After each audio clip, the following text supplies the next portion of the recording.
حضرت عمر کا زمانہ ہے، آپ جانتے ہیں ہاتھ میں کوڑا رکھتے تھے، تو آپ جا رہے تھے، ایک شرابی تھا، ہاتھ میں اس نے بوتل شراب کی پکڑی تھی، گلی کا موڑ کاٹا اس نے تو آگے حضرت عمر نظر آئے۔ حضرت عمر تو موقع پہ سزا دیتے تھے، ہاتھ میں درا پکڑا ہے تو اس نے دل ہی دل میں کہا مالک عمر کے قہر سے بچا لے، پکی توبہ کرتا ہوں آج کے بعد شراب نہیں پیوں گا، اور جلدی سے وہ شراب کی بوتل بکل میں بغل میں دبا لی۔ حضرت عمر بھی سر پہ پہنچ گئے اور جھڑک کے کہا کہ یہ تیرے پاس کیا ہے؟ تو ڈرتے ہوئے کہا حضرت سرکہ ہے۔ تو عمر تھے، کہا نکال۔ تو جب نکالا تو واقعی سرکہ ہو گیا تھا۔ جو رب شراب کو سرکے میں بدلنے پہ قادر ہے، وہ رب گناہوں کو نیکیوں میں بدلنے پہ بھی قادر ہے۔ تو اس کے در پہ کوئی آئے تو صحیح، جھولی پھیلائے تو صحیح، ہم تو مائل بکرم ہیں، کوئی سائل ہی نہیں، راہ دکھلائیں کسے، راہ روے منزل ہی نہیں۔ کوئی اس کی دہلیز پہ تو آئے، اس کی چوکھٹ پہ تو آئے، بلکہ اس کی رحمتیں تو بہانے ڈھونڈتی ہیں۔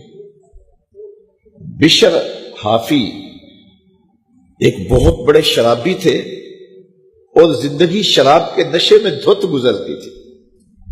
ایک دن گلی سے گزر رہے تھے، کاغذ کا ایک ٹکڑا دیکھا، اس پہ رب کا نام لکھا تھا۔ یار بندہ گناہ گار ہو بے ادب نہ ہو، گناہ گار ہو بے ادب نہ ہو۔ تو کاغذ کے ٹکڑے پہ رب کا نام لکھا تھا، اس کو اٹھایا، چوما، صاف کیا، خوشبو لگائی اور اونچی جگہ پہ رکھ دیا کہ یہ میرے رب کا نام ہے، اور شراب پینے پھر میخانے میں چلے گئے۔ وقت کے ولی کو الہام ہوا، جا ڈھونڈ بشر کو اور میرا سلام دے اور اسے کہہ کہ تیرے رب نے تیرے سارے گناہ معاف کر دیے۔ نکلا، پوچھا بشر کون ہے؟ لوگوں نے کہا وہ تو بہت بڑا شرابی ہے۔ اللہ اکبر۔ گھر پوچھا، کہا وہ شراب خانے میں ہے۔ شراب خانے میں پیچھے چلے گئے۔ وقت کا ولی اللہ شراب خانے کے دروازے پہ دستک دے رہا ہے۔ اندر سے آواز آئی، کون؟ نام بتایا، کہا میں بشر کو ملنا چاہتا ہوں۔ کہا وہ تو نشے میں دھت پڑا ہے۔ ساقی میخانہ نے کہا کہ وہ تو نشے میں دھت پڑا ہے، کہا اسے ملنے آیا ہوں۔ تو اس نے جا کے کہا کہ باہر تیرا کوئی مہمان ہے۔ تو بشر نشے میں ہی ڈولتا ہوا ننگے پاؤں دروازے پہ آیا۔ اللہ کا ولی کھڑا تھا، کہا کہ تیرے رب نے تجھے سلام بھیجا ہے، تو نے اس کے نام کی قدر کی تھی اور اس نے تیرے سارے گناہ معاف کر دیے۔ بشر حافی ننگے پاؤں تھے، اس وقت نشے میں تھے۔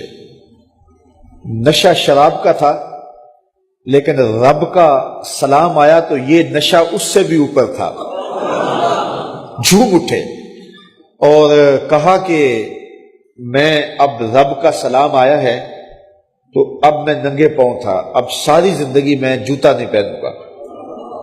عربی میں حافی ننگے پاؤں والے کو کہتے ہیں، تو بشر حافی کو بشر حافی اس لیے کہتے ہیں کہ وہ ساری زندگی پھر برہ نہ پا رہے، انہوں نے کبھی بھی جوتا نہیں پہنا تھا، زندگی بدل گئی، لیکن پاؤں میں جوتے نہیں پہنتے تھے کہ میرے رب کا سندیسہ جب میرے نام آیا تھا، میری جب تقدیر بدلی تھی، میرے رب نے جب مجھے محبت نامہ بھیجا تھا، مجھے سلام بھیجا تھا، پیغام بھیجا تھا، تو میرے پاؤں میں جوتا نہیں تھا۔